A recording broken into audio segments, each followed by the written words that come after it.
All right, let's jump right into this explainer. If you've been following the survival logs of Kael and Aru, you know we are dealing with some of the most intense, breathtaking wilderness navigation ever documented. But today, we aren't just looking at the surface level action. We're taking a real deep dive into the actual biology that perfectly validates those incredible edge-of-your-seat moments.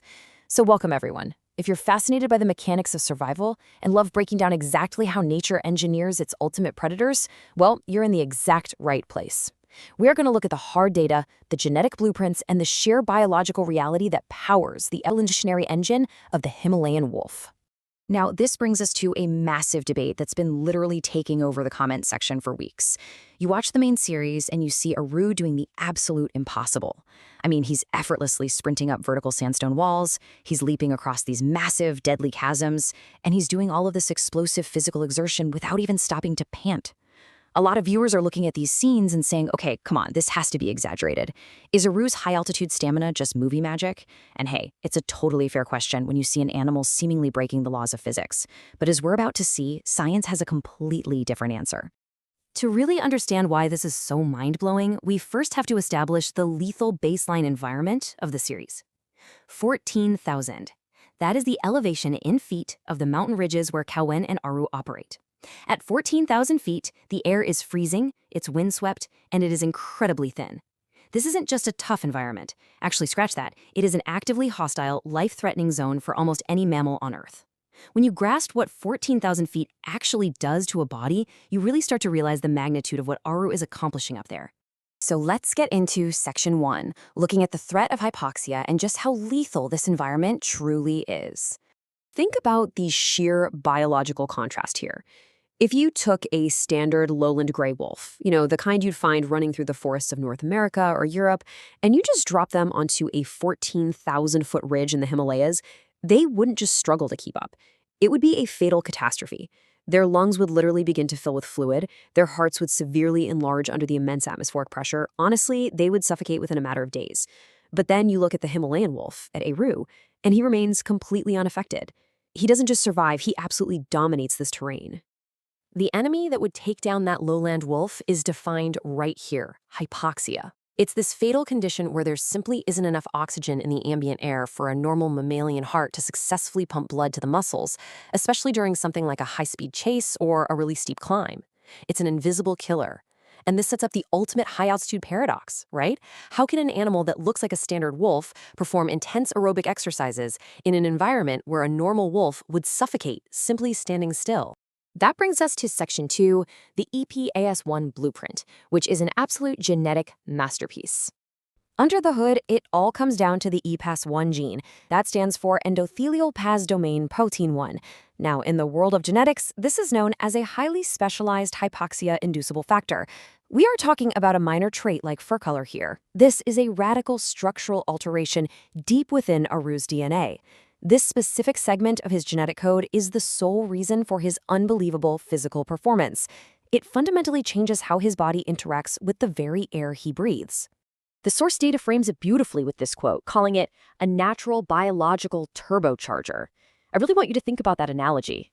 In a car, right, a turbocharger forces extra air into the engine to create explosive power. Well, the EPAS1 mutation acts exactly like natural blood doping for Aru.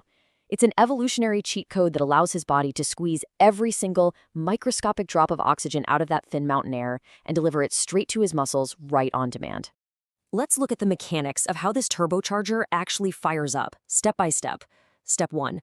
When a normal mammal climbs in elevation, environmental oxygen drops, and their body essentially panics. The normal response is to overproduce red blood cells to compensate. But that turns the blood thick, sluggish, and ultimately destroys the heart. Aru's mutation, though, does the exact opposite. Step 2. His hemoglobin binds to whatever sparse oxygen is available, with hyper-efficient density. And Step 3, which is the most vital part. His blood remains thin and flowing smoothly. So when Aru is executing an explosive vertical climb up red ironstone walls, his blood is flowing smoother and cleaner than yours or mine would at sea level. And this brilliantly illustrates just how incredibly special Aru is, because this genetic lottery win exists in only a tiny, tiny handful of specialized species on the entire planet. We're talking about the massive Tibetan Mastiff, high-altitude yaks, and indigenous human populations who have lived in the Himalayas for millennia. That's the whole list. It's an incredibly exclusive club of survivors who have completely cracked the code to breathing at the roof of the world. Moving on to Section 3, let's explore this ancient lineage split that makes Aru a prehistoric predator. The DNA sequencing tells a stunning historical story here. 300,000 years ago, the Himalayan wolf branched off entirely from the main gray wolf lineage. Just think about the scale of that time. During the brutal depths of the Ice Age, while other species were fleeing for warmer valleys, Aru's ancestors survived by conquering the highest peaks on Earth. They were specialized, prehistoric apex predators hunting up in the clouds long before modern humans even migrated into the region. And because they were so geographically isolated up there on the roof of the world, their gene pool remained completely pure. It preserved that fierce, untamed independence we see in Aru, along with some highly distinct physical traits. Think about his adaptations, a massive muscular chest built just to house lungs that can process that thin air, wider paws that literally splay out to act like snowshoes, giving him flawless traction on loose sandstone sand. It's exactly why his deep amber eyes and that iconic scar look like they belong to an ancient spirit. Literally every inch of him is engineered by the mountains, for the mountains. Finally, let's tie this all together in Section 4, connecting the science to the lore and validating the series. This underlying biology completely recontextualizes the duo's dynamic. Take Kael, for instance. He's weathered, he's tough, but ultimately, he's human. He is surviving out there relying on pure, grueling physical conditioning, trapping his body heat with that crimson red wool scarf. But then you look at Aru. Aru is running on a prehistoric engine fueled by pure, densely oxygenated blood. Kael isn't traveling with a pet. He is traveling with an evolutionary masterpiece, a guide who is fundamentally built for this terrain and is actively teaching Kael how to survive it. And for everyone in the comments who questioned the realism of the show, let's look back at Episode 9, The Sulfur Gates. Remember when they had to navigate through those heavy volcanic gas vents? Kael was choking, desperately having to cover his face just to survive the toxic, low-oxygen air. Meanwhile, Aru was bounding ahead, scouting the path entirely unfazed. People asked, no way, how is that possible? Well, it is 100% validated by biology. Because of that EPAS-1 turbocharger, Aru's body could seamlessly extract what little oxygen was left in that toxic cloud, without his blood thickening or his heart failing. The extremes are quite literally where he is most at home. Which leaves us with one final massive question to think about.